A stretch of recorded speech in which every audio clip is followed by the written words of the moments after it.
It is a bit like a balloon. There is a balance between the pressure of the air inside, which is trying to make the balloon expand, and the tension in the rubber, which is trying to make the balloon smaller.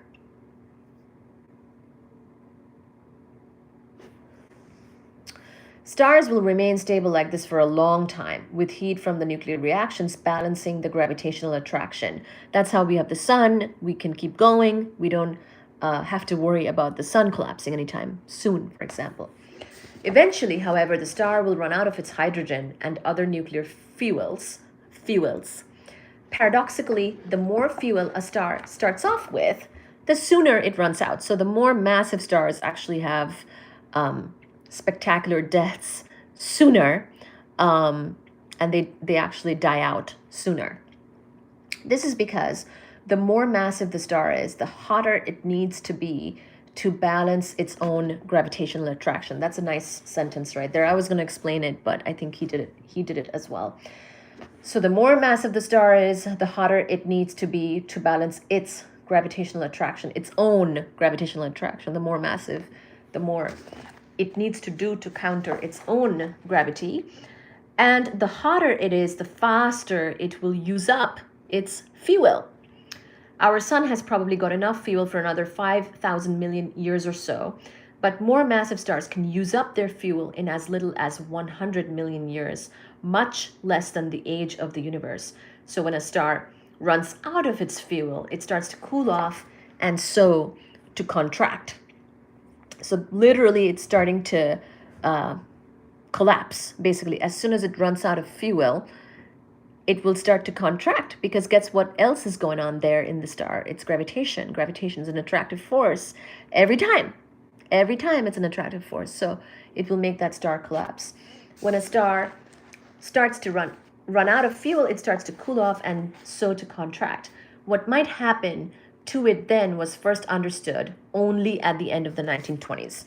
So as far as what will exactly happen, the fact that it ends up in a black hole or whatever, that wasn't really so obvious. Thank you everybody for being here. Thank you, Reese. Thank you, Doro. Thank you, Titanic. So now for the story time of this whole thing.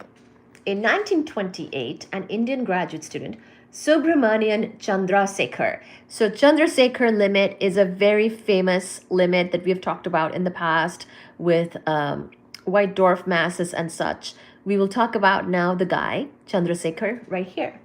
So Subramanian Chandrasekhar set sail for England to study at Cambridge with the British astronomer Sir Arthur Eddington, who is an expert on general relativity.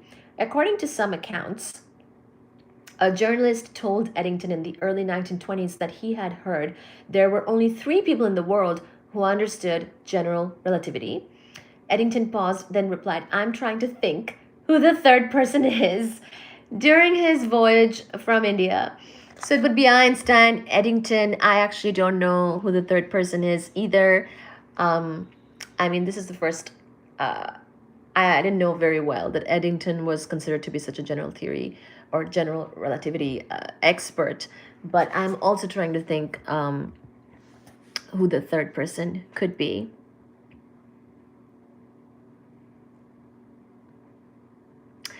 Thank you, Titanic. Thank you, Doro. Thank you, Reese.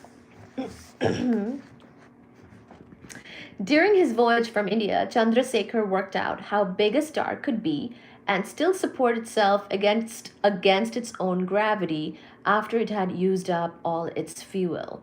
The idea was this: when the star becomes small, the matter particles get very near each other, and so according to the Pauli exclusion principle, they must have very different velocities. This makes them move away from each other, and so tends to make the star expand.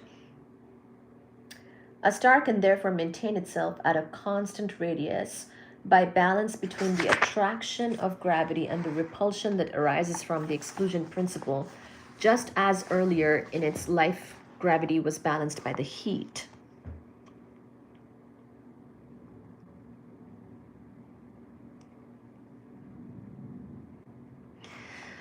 Thank you.